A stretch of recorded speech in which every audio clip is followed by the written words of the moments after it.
Have you ever stood in a room where everyone wanted to watch you break? I mean, really break. Where the laughter wasn't hidden anymore. Where your own husband stood, pointing at you like you were the punchline to a joke only he understood. That's where Amina Adebayo found herself on a Tuesday morning in Lagos. Alone. Humiliated. Standing in the center of a courtroom that felt less like a hall of justice and more like a Roman Colosseum. Daniel Adebayo thought he had already won. He thought freezing her accounts, turning their friends against her, and parading his legal team like an army would make her fold. He even stood up in that courtroom, pointed his finger directly at her trembling frame, and told the judge she wasn't worth the chair she was sitting in. Your Honor, my wife has neither the intelligence nor the resources to challenge these proceedings. She's wasting this court's valuable time. The gallery laughed. Actually laughed. Like they were watching a comedy show instead of a woman's life being dismantled. But Daniel made one catastrophic mistake. He forgot to look at the door behind him. And when those polished mahogany doors swung open with a sharp, echoing crack, the smile vanished from Daniel's face so fast you'd think someone had slapped it off. Or replaced it. Pure, ice-cold terror. Before we dive into what happened next, do me a quick favor right now. Hit that subscribe button and turn on notifications for more stories like this. Real stories about real people that'll make you think twice about underestimating anyone. Drop a comment below telling me where you're watching from, and if you've ever seen karma work in real time, let me know. And smash that like button because trust me, you're going to want to share what happens next. Alright, let's get into it. The Lagos High Court, Courtroom 7B, wasn't just a room. It was a stage. And today, it was a stage built specifically for Amina Adebayo's destruction. The polished wood gleamed under the harsh fluorescent lights that hummed overhead. Everything about the space screamed order, formality, dignity. But the atmosphere? It was anything but dignified. It was cruel. It was a feeding frenzy disguised as due process. Amina stood at the center of it all. Her hands were clasped tightly in front of her, fingers interlocked so firmly her knuckles had gone pale. Her shoulders were slightly hunched, not in defeat, but in bracing, like someone preparing for impact. Her cream-color blouse was clean, professional, modest, almost apologetic when compared to the sharp, tailored designer suits that surrounded her on every side. Her olive pencil skirt was simple. Her posture was careful. She wasn't weak, but she looked like someone who knew she was about to be treated that way. Behind her, the gallery buzzed with whispers. Low voices carrying just enough volume to be heard, but not quite loud enough to be called out. Curiosity mixed with judgment. Entertainment masked as concern. People leaned toward each other, eyebrows raised, lips moving rapidly. Is that her? She really came alone? No lawyer? Is she serious? This is going to be painful to watch. And they said it like they were settling in for a show. Because that's exactly what this was to them. A show. Free entertainment on a Tuesday morning. Across the room, Daniel Adebayo sat like a king in his territory. He wasn't just sitting. He was leaning forward, aggressive, confident, almost theatrical. One arm draped casually over the back of his chair, the other extended in front of him, finger pointed directly at Amina, like she was evidence of his superiority. His navy blue suit fit him perfectly, tailored, expensive, imported. His tie was silk. His shoes were Italian leather. His watch was Swiss engineering. Everything about him screamed success, power, control. And he was laughing, not a polite chuckle. A full, open-mouthed laugh that echoed through the courtroom like he'd just heard the funniest joke of his life. Like the entire hearing was a personal comedy show and Amina was the punchline. His legal team sat around him like a fortress. 3 lawyers in total. The lead counsel, a sharp-eyed woman in a charcoal blazer, had her arms crossed and was smiling faintly, as if amused by the whole spectacle. The 2 junior associates flanked her, nodding along with Daniel's commentary, shuffling papers, murmuring approvals. Behind them, Daniel's friends and allies filled the benches.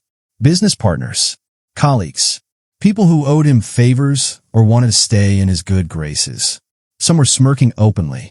Others whispered their commentary like sports commentators analyzing a mismatch. She doesn't stand a chance. Daniel's going to destroy her. Why did she even bother showing up? The judge sat elevated at the front of the room, a middle-aged woman with sharp features and reading glasses perched on her nose. She watched the scene carefully, her expression neutral, but her eyes scanning the room with quiet assessment. She saw the imbalance. Everyone did. One woman, alone, versus a man backed by money, noise, allies, and the kind of confidence that only comes from never having lost before. The courtroom felt less like a place of justice and more like a gladiator arena. And Amina? She was standing in the center, unarmed, while the lions circled.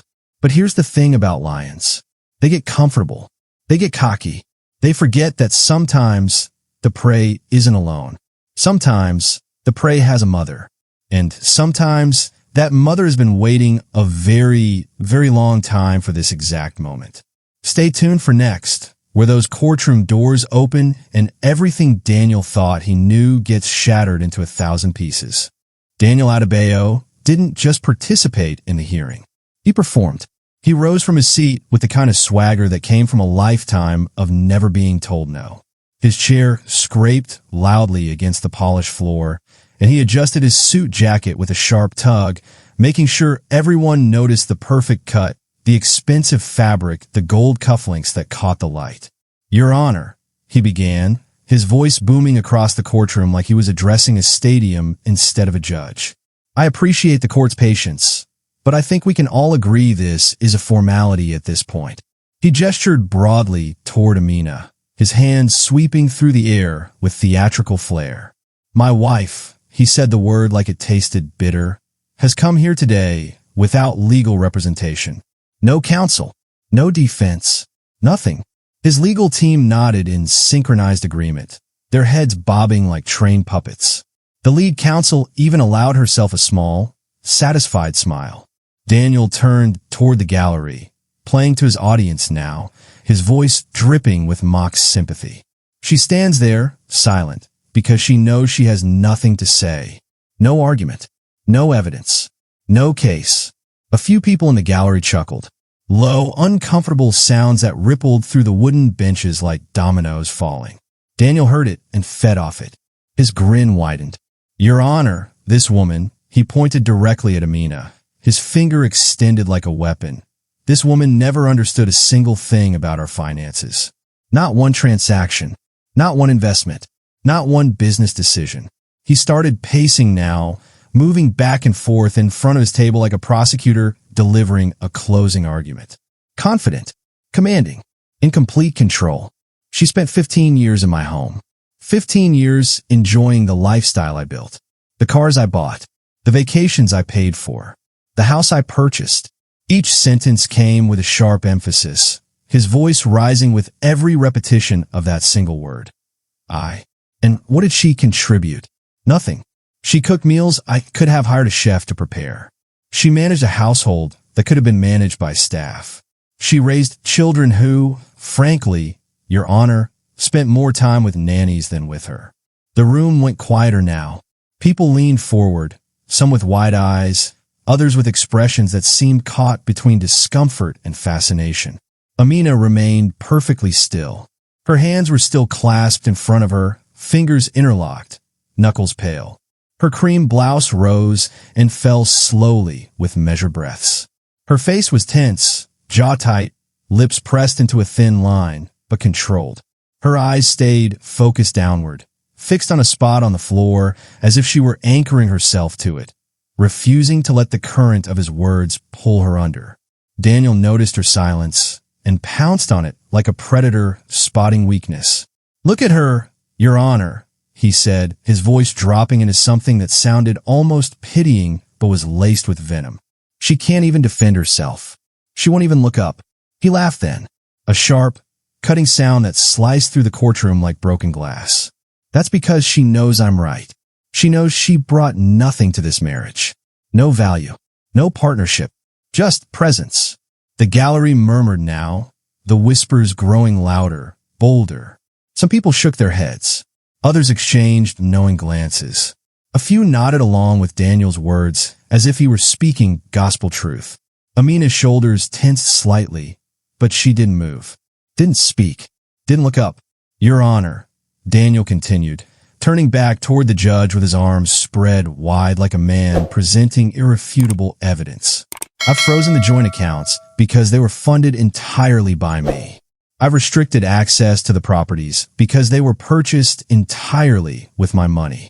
I've taken these measures not out of cruelty, but out of necessity, to protect what is rightfully mine from someone who never earned a single naira of it. He paused for effect, letting the words hang in the air. She has no claim, no rights, and frankly, Your Honor, no business wasting this court's time. The judge's eyes narrowed slightly. She leaned forward, her voice calm but edged with warning. Mr. Adebayo, I'll remind you that this is a court of law, not a theater. You will address your arguments with respect and allow the process to proceed without unnecessary commentary. Daniel smirked. Actually smirked. He tilted his head slightly, gave a shallow nod that looked more like mockery than compliance, and returned to his seat. But the smirk stayed, because he didn't believe the warning mattered. He was convinced, absolutely convinced, that the outcome was already secured. His lawyers whispered congratulations to him. One patted his shoulder. Another slid a document toward him with a confident nod. The gallery began to settle into the same belief. The energy in the room shifted from anticipation to resignation. Whispers turned into quiet acceptance. This is over. She doesn't have a chance. Poor woman. She should have just settled. Amina felt it. The weight of their certainty pressing down on her like a physical force. She could feel their eyes on her back, their pity, their judgment, their assumption that she was broken. But she wasn't broken. She was waiting. Because across town, at that exact moment, someone was getting into a car. Someone who had received a phone call 3 days earlier. Someone who had spent the last 72 hours preparing something Daniel Adebayo never saw coming. Someone who had been silent for 15 years, but was about to make herself very loud. If you're hooked, don't just watch. Hit that subscribe button right now, so you don't miss what happens when those courtroom doors open.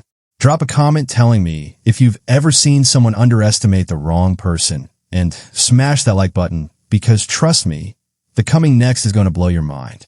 But let's rewind for a second, because what you're watching in that courtroom didn't just happen overnight. This wasn't spontaneous cruelty. This was engineered. Daniel Adebayo had been planning Amina's destruction for months. Methodically, carefully. Like a general preparing for a war, he was absolutely certain he'd win. It started 4 months earlier on a Thursday morning in September.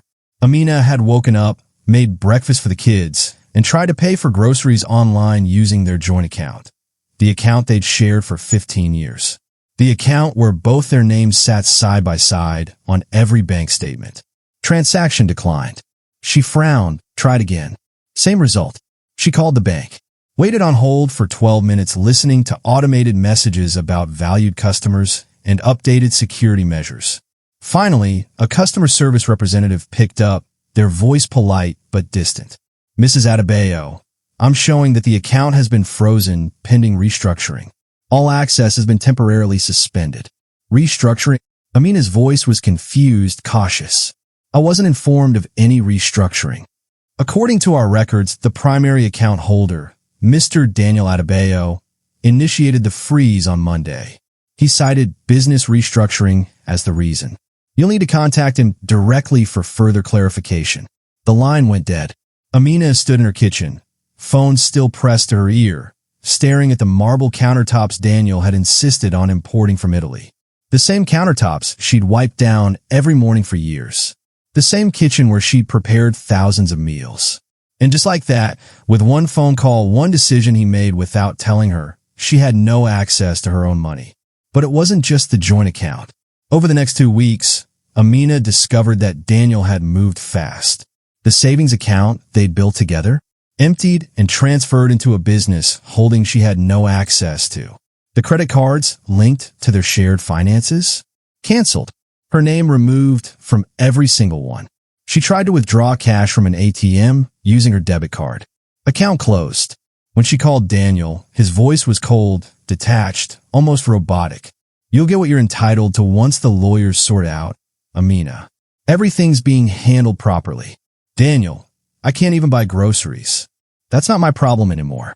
The line went dead again. And then came the whispers. Their friends, people they'd spent holidays with, attended weddings with, celebrated birthdays with, stopped calling.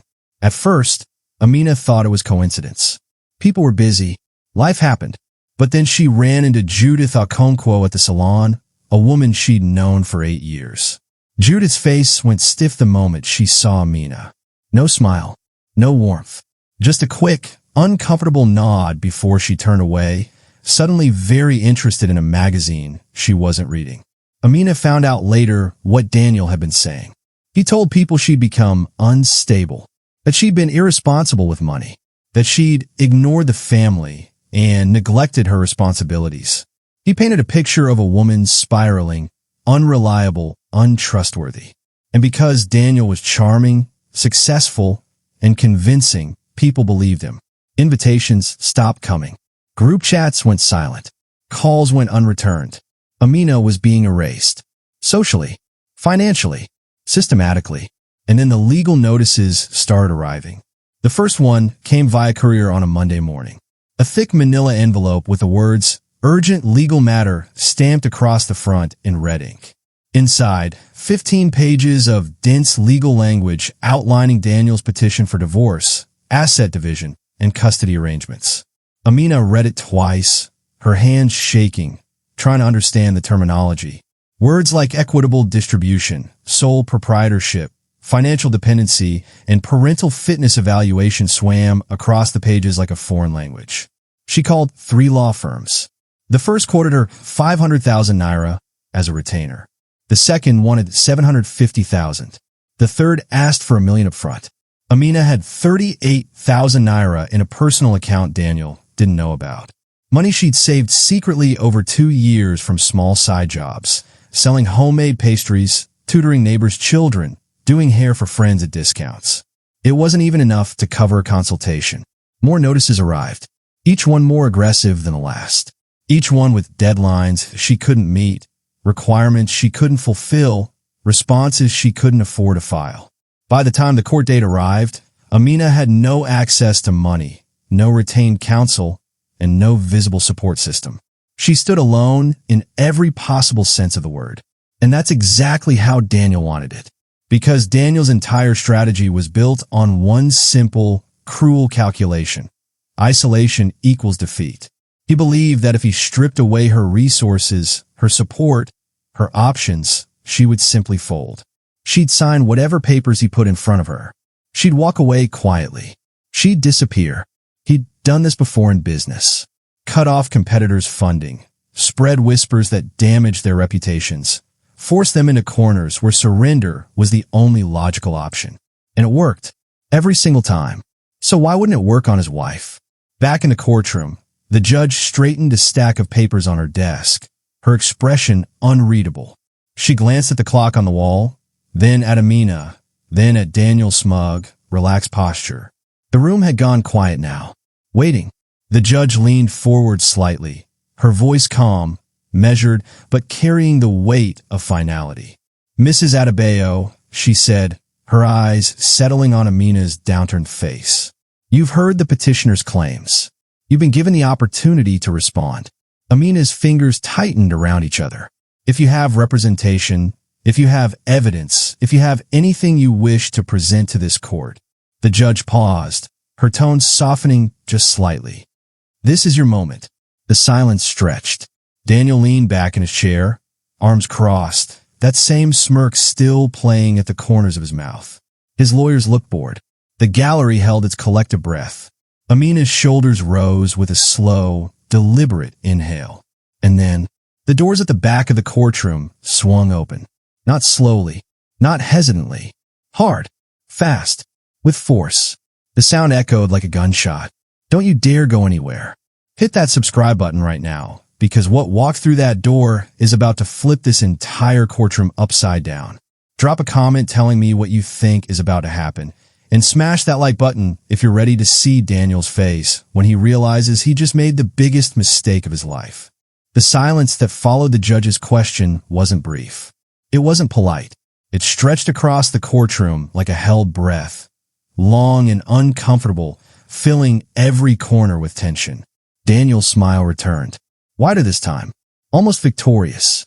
He shifted in his seat, crossing one leg over the other, the picture of a man who'd already won. His lawyer leaned toward him, whispering something that made him chuckle. Low, satisfied, the kind of sound someone makes when everything is going exactly according to plan. The gallery seemed to settle into the same conclusion. A few people checked their phones. Others glanced at their watches. This was wrapping up. This was done. Amina stood frozen, her eyes still fixed on that same spot on the floor, her breathing shallow but controlled. Her fingers remained locked together, white-knuckled, holding on. The judge opened her mouth to speak again, and that's when they heard it. Footsteps. Sharp, deliberate, echoing from the back of the courtroom. Not hurried, not frantic, purposeful. The sound cut through the silence like a blade. Heads turned, slowly at first, then faster, as the realization spread that someone was entering. Someone who hadn't been there before. Someone who was walking with the kind of confidence that demanded attention without asking for it. And then she appeared. A woman dressed entirely in white. Not the soft, apologetic white of surrender or mourning. No, this was crisp white. A white suit tailored perfectly to her frame. Sharp shoulders, clean lines, fitted blazer, matching trousers that fell precisely to the tops of her polished white leather heels. The fabric caught the fluorescent lights as she moved, almost glowing against the dull wood tones of the courtroom. Her posture was military straight, spine aligned, shoulders back, chin level. Every step measured, controlled, radiating authority. Her face was calm, too calm, the kind of calm that didn't come from peace but from precision, from preparation. Her expression was neutral, composed, but her eyes were sharp, scanning the room with the quiet intensity of someone who had walked in a battle before and knew exactly how it would end. She carried a leather briefcase in her right hand. Expensive, well-worn, the kind that had traveled through hundreds of courtrooms, carried thousands of documents, witnessed countless victories. She wasn't rushing. She wasn't apologizing for her timing. She didn't need to. The entire room stopped. Conversations died mid-sentence. The whispers evaporated. Even the lawyers at Daniel's table went silent, their papers forgotten, their eyes following this woman as she moved down the center aisle with the steady rhythm of someone who owned every second of this moment.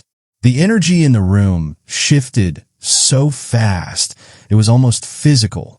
The smugness drained out like air from a punctured tire. The certainty that had filled the space just moments earlier began to waver, crack, crumble. Because whoever this woman was, she wasn't here to watch.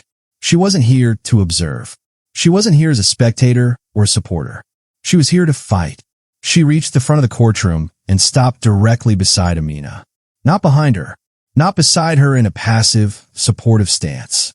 Slightly forward, positioning herself between Amina and the room. Subtly shielding her daughter from the eyes that had been devouring her for the past 30 minutes. She set the briefcase down on the table with a soft but deliberate thud that echoed louder than it should have. Then she straightened, folded her hands in front of her, and turned her gaze toward the judge. Calm, unflinching, ready. Amina's eyes finally moved. Slowly, tentatively, she lifted her head just enough to glance sideways at the woman standing beside her. And for the first time since the hearing began, something changed in Amina's expression. Not relief. Not yet, but recognition, and with it, the faintest flicker of something that looked like hope. The judge blinked, clearly surprised, but maintaining her composure. She leaned forward slightly, her voice even, but carrying a thread of curiosity. And you are? The woman in white didn't answer immediately. She let the question hang in the air for just a beat longer than necessary. Long enough for the anticipation to build. Long enough for every single person in that room to lean forward, straining to hear what came next. And then, across the room, Daniel's face changed. Not confusion, recognition. His eyes widened. Not a lot, just enough. His jaw tightened. The smirk that had lived on his face for the past hour vanished, so completely it was like it had never existed. His hand, which had been resting casually on the armrest of his chair, gripped the wood suddenly, knuckles going pale.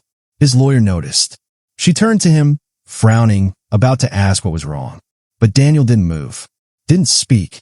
He just stared at the woman in white with an expression that could only be described as one thing. Dread. Pure, ice-cold, stomach-dropping dread. Because Daniel Adebayo knew exactly who this woman was. He'd met her once, 7 years ago, at a family gathering he'd barely paid attention to. She'd been polite, quiet, unassuming, just another face in the background of Amina's life. Someone he never thought he'd have to think about again. But he'd heard stories, whispered warnings from Amina over the years that he'd laughed off, dismissed, ignored. My mother doesn't play games, Daniel. If you ever cross me, she won't let it go. She's not like other people. She doesn't forgive. He'd waved it off, called it exaggeration, called it drama. Because what could one woman do? What could a mother do that his money, his lawyers, his connections couldn't handle? He was about to find out. The woman in white finally spoke. Her voice was smooth, clear, carrying effortlessly across the room without needing to be raised. Mrs. Folishade Williams, Your Honor. Senior counsel, representing Mrs. Amina Adebayo. She paused, then turned her head just slightly toward Daniel's side of the room. Her expression didn't change, but her eyes locked onto Daniel like a predator spotting prey. And I believe we have quite a bit to discuss. The courtroom exploded into whispers. If you're not subscribed yet, what are you waiting for? Hit that button right now, because this is just the beginning. Drop a comment telling me if you've ever seen someone's confidence crumble in real time. And smash that like button if you're ready to watch Daniel's entire world fall apart piece by piece. The woman in white didn't move, didn't blink. She simply stood there, hands folded, posture perfect, waiting for the room to settle. But the whispers didn't stop. They grew, spread. People leaned toward each other, eyes wide, mouths moving rapidly.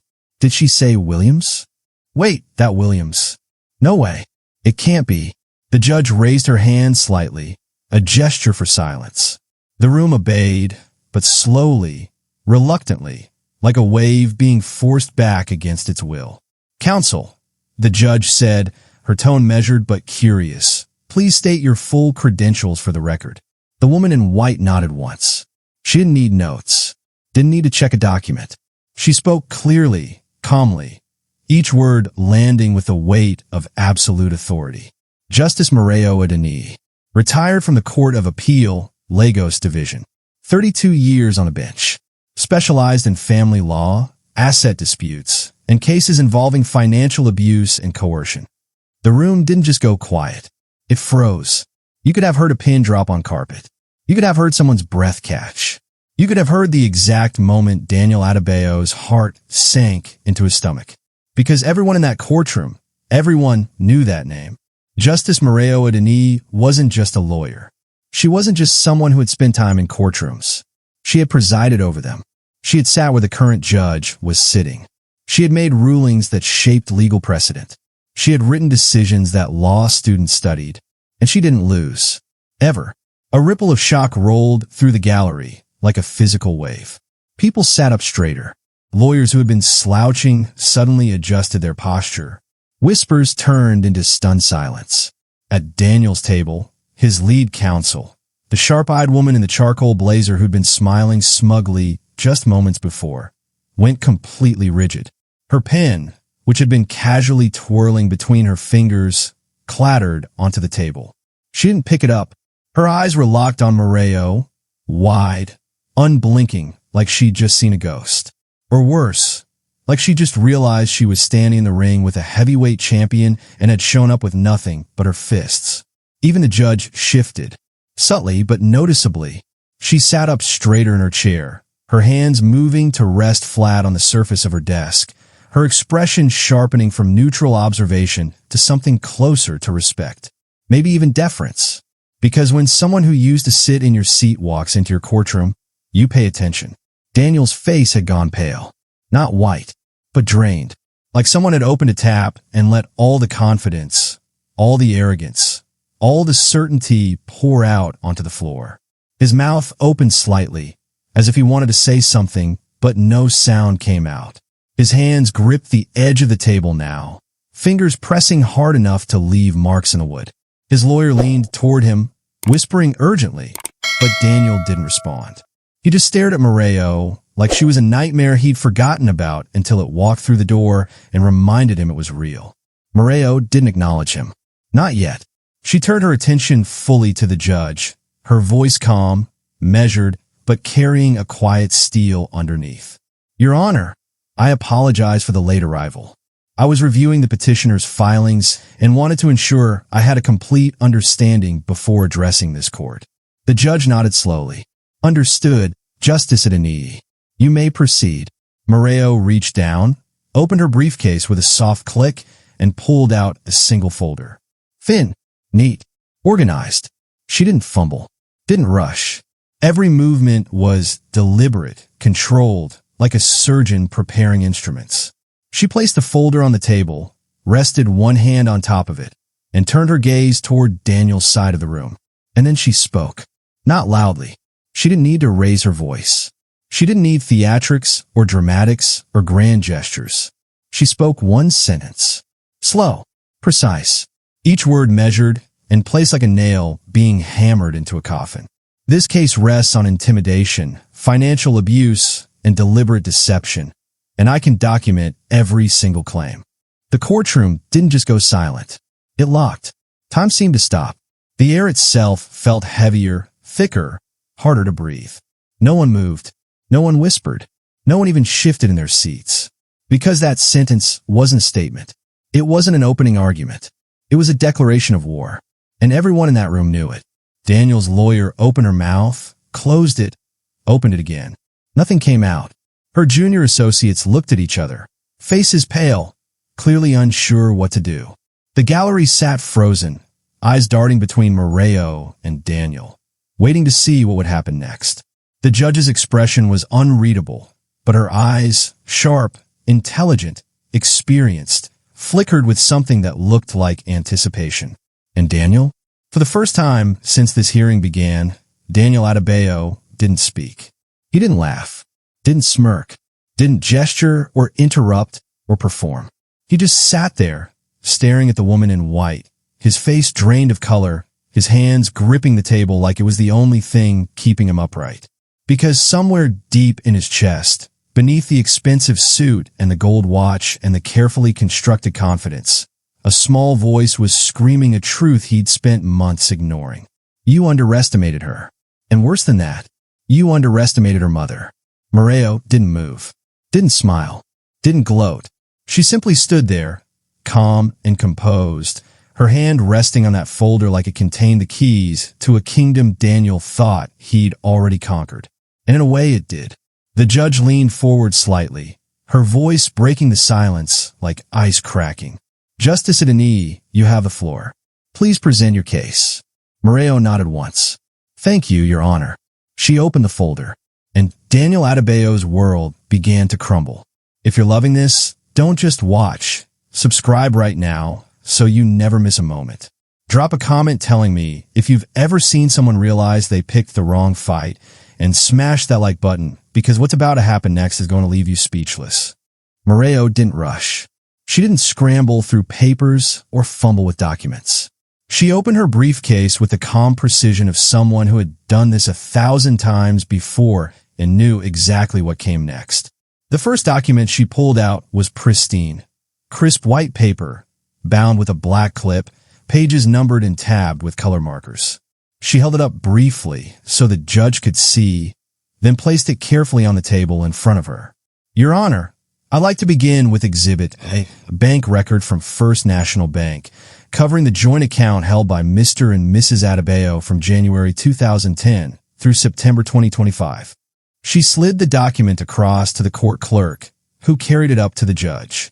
Moreo waited, hands folded, as the judge flipped through the pages, her eyes scanning the columns of numbers, dates, and transaction codes. What you'll notice, Moreo continued, her voice steady and clear, is that on September 12, 2025, at 9:47 a.m., all access to this account was suspended, not by mutual agreement, not through legal counsel, but by unilateral action taken by Mr. Daniel Adebayo. She paused, letting that sink in. Mrs. Adebayo was not notified. She was not consulted. She received no advance warning. She discovered the freeze only when her debit card was declined while attempting to purchase groceries for her children. The judge's eyes narrowed slightly as she read the document. Her finger traced down one of the pages, stopping at a highlighted section. Moreo pulled out another document. Thicker this time. More pages. Exhibit B. Transfer records showing that on September 10th, 2 days before the freeze, Mr. Adebayo moved 4.2 million naira from their joint savings account into a newly created business entity called Adebayo Holdings Limited. She placed this document on the table with deliberate care. A company, Your Honor, that was registered on September 8th. For days before the freeze, Mrs. Adebayo's name does not appear anywhere on the registration documents. She was not listed as a director, not listed as a shareholder, not even listed as a beneficiary. Daniel shifted in his seat. His jaw tightened. His lawyer leaned toward him, whispering urgently, but Daniel shook his head slightly, his eyes locked on Moreo. Moreo continued, unbothered. Exhibit C. Company filings from the Corporate Affairs Commission showing that Adebayo Holdings Limited is one of 3 shell entities Mr. Adebayo created in the months leading up to this divorce petition. She pulled out another document, then another, each one landing on the table like a bomb being placed. Adebayo Ventures, Adebayo Capital Group, all registered under his name alone, all funded with assets that were, according to Mr. Adebayo's own earlier testimony, marital assets. The judge looked up from the documents, her expression shifting from neutral to something harder. She glanced at Daniel, then back at Moreo. And there's more, Your Honor. Moreo reached into her briefcase again, this time pulling out a thin stack of printed emails. She held them up so the courtroom could see the headers, the dates, the email addresses clearly visible. Exhibit D. Email correspondence between Mr. Adebayo and his financial advisor, dated August through September of this year. She began reading aloud, her voice calm but cutting. August 29th, subject line, preparing for separation. Quote, I need everything moved before she realizes what's happening. Make it clean. Make it legal looking. I don't want her able to touch a single account. The gallery gasped. Audibly, heads turned toward Daniel, whose face had gone from pale to red. Moreo continued. September 3rd, subject line, timeline acceleration. Quote, she's asking questions. Move faster. I want her locked out by next week. If she tries to hire a lawyer, she won't have the funds to do it. Daniel's hands slammed down on the table. That's out of context, he shouted, his voice cracking through the courtroom like thunder. Those emails were private business discussions, not. Mr. Adebayo, the judge's voice was sharp, cutting through his outburst like a whip. You will remain silent unless directly addressed by this court. Do you understand me? Daniel's mouth snapped shut. His chest heaved.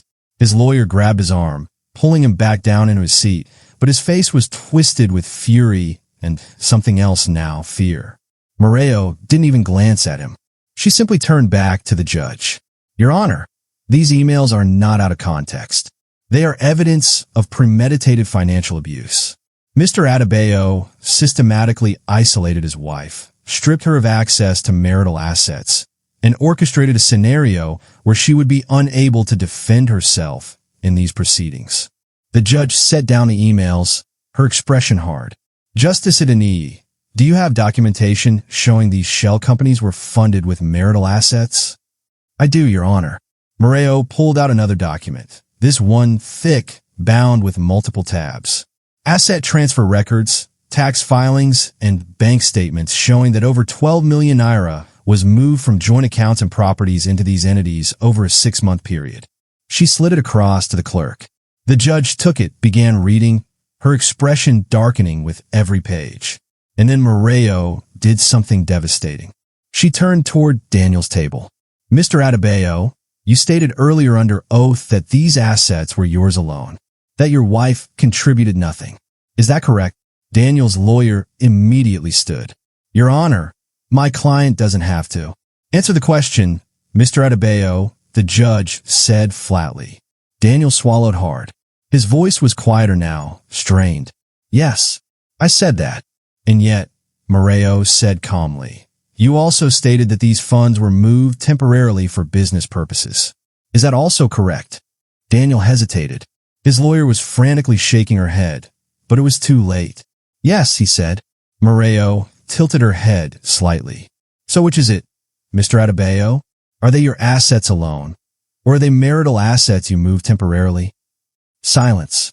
Daniel opened his mouth, closed it, opened it again. He just contradicted himself. Under oath, in front of judge. His lawyer's face went white.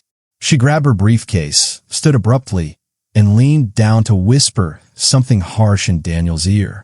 He shook his head violently, but she wasn't listening anymore. She straightened, her voice tight. Your Honor, I'd like to request a recess to consult with my client. The judge's eyes were ice. Request denied. Sit down, counsel. The lawyer hesitated, then slowly, reluctantly, sank back into her chair. But her body language screamed one thing. I want out of this case. Because she could see it now. This wasn't just a divorce anymore. This was heading toward criminal charges. Fraud, perjury, financial abuse. And she didn't want her name anywhere near it. The gallery was no longer whispering. They were staring, wide-eyed, mouths open, watching Daniel Adebayo, the confident, smug, untouchable man who'd walked into this courtroom like he owned it, completely fall apart. His hands were shaking now. His breathing was shallow. Sweat beaded at his temples. Moreo closed her briefcase. Your Honor, I have 14 more exhibits. Shall I continue? Don't go anywhere. Hit that subscribe button right now, because this destruction is just getting started. Drop a comment if you've ever seen someone dig their own grave in real time. And smash that like button, because Daniel's nightmare is far from over. The judge leaned back in her chair, her hands folded on the desk in front of her. She didn't look at Daniel anymore. She didn't need to. She'd seen everything she needed to see. Her voice, when it came, was calm, measured, but it carried the weight of absolute finality. I've reviewed the evidence presented by Justice Adeni, she began, her eyes scanning the document spread before her.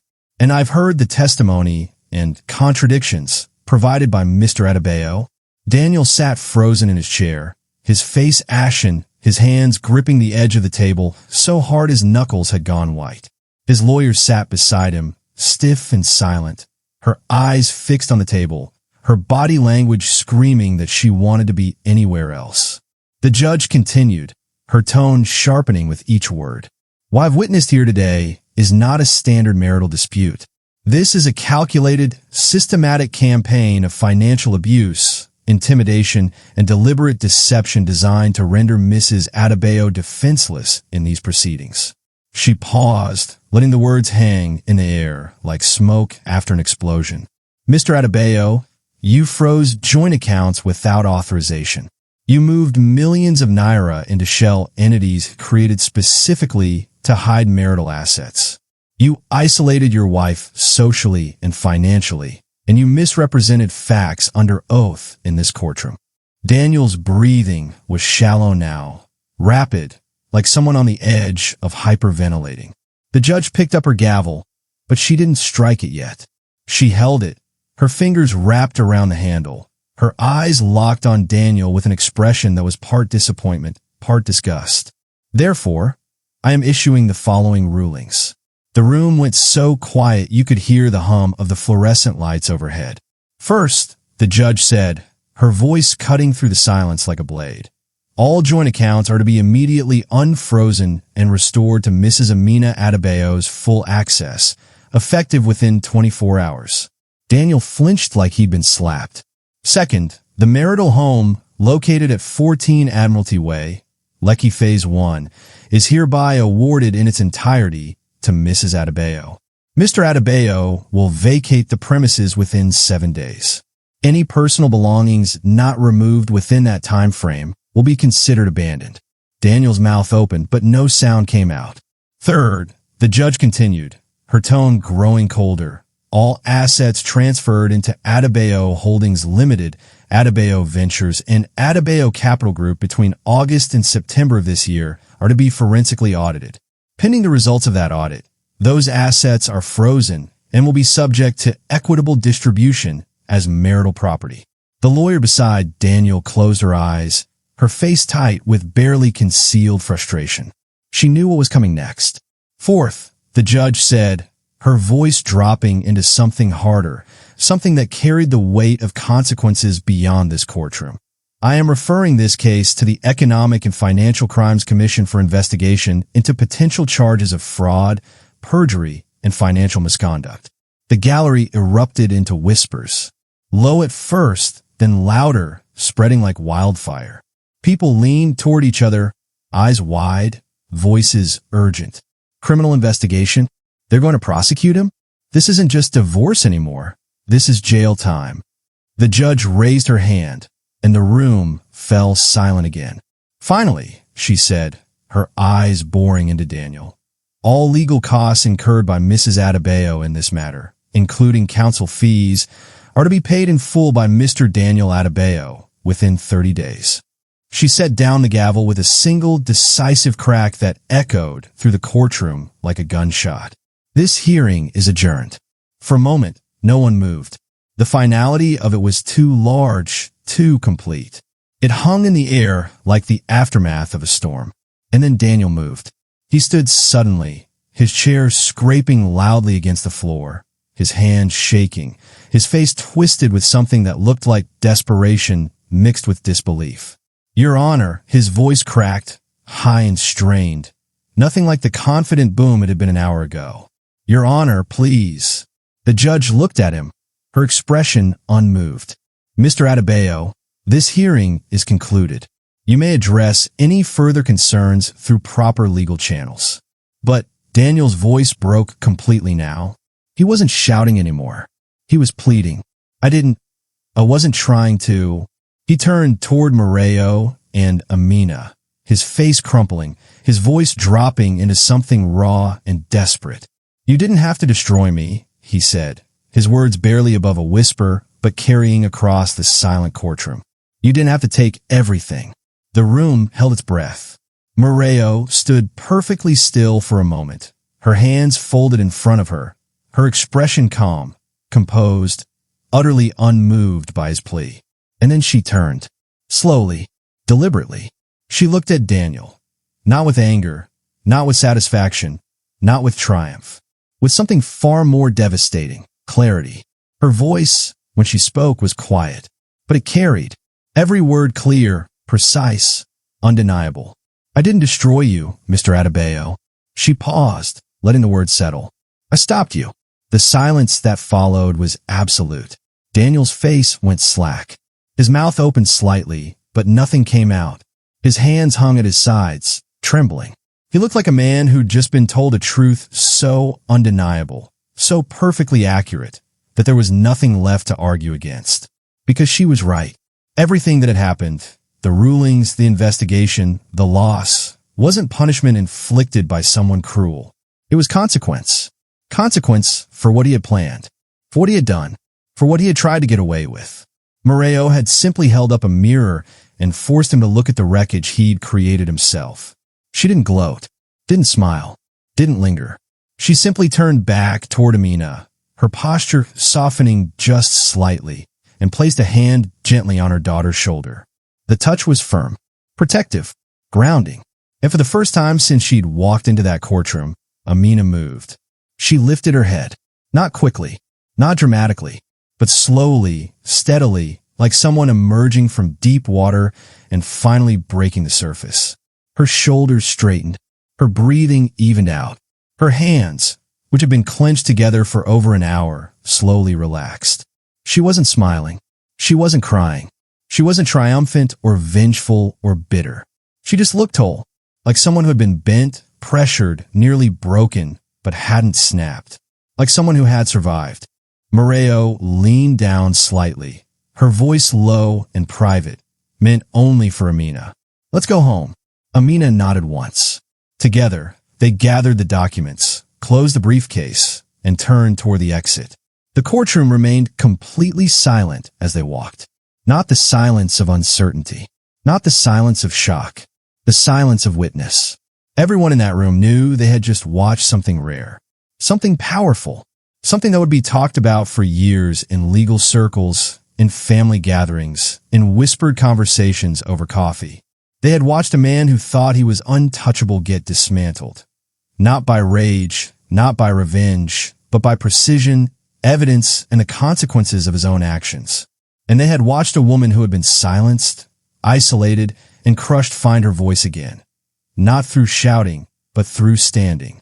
As Moreo and Amina reached the doors at the back of the courtroom, Amina paused for just a moment. She didn't turn around, didn't look back at Daniel, didn't need to. She just stood there, hand on the door, breathing, and then she pushed it open. The sunlight from the hallway spilled into the courtroom, warm and bright, cutting through the heavy air like a promise. They stepped through together, mother and daughter, side by side. The door swung shut behind them with a soft, final click. Inside the courtroom, Daniel remained seated, alone. His lawyer had already gathered her things and left without a word, her face tight, her movements quick, clearly distancing herself from the disaster that was about to follow him. The gallery began to file out slowly, people whispering to each other, glancing back at Daniel as they passed, some with pity, some with judgment, some with something that looked like grim satisfaction. Daniel didn't move. He sat there, hands flat on the table in front of him, staring at nothing, surrounded by the scattered papers, the overturned briefcase, the wreckage of his own cruelty. The courtroom emptied. The lights hummed overhead, and Daniel Adebayo, the man who had walked in that morning with absolute confidence, with power, with certainty that he would win, sat alone, powerless, undone not by an enemy, but by himself. If this story hit you, don't just watch. Subscribe right now so you never miss stories like this. Drop a comment telling me what you thought of Moreo's final words, and smash that like button if you believe that karma doesn't just show up, it shows up with receipts.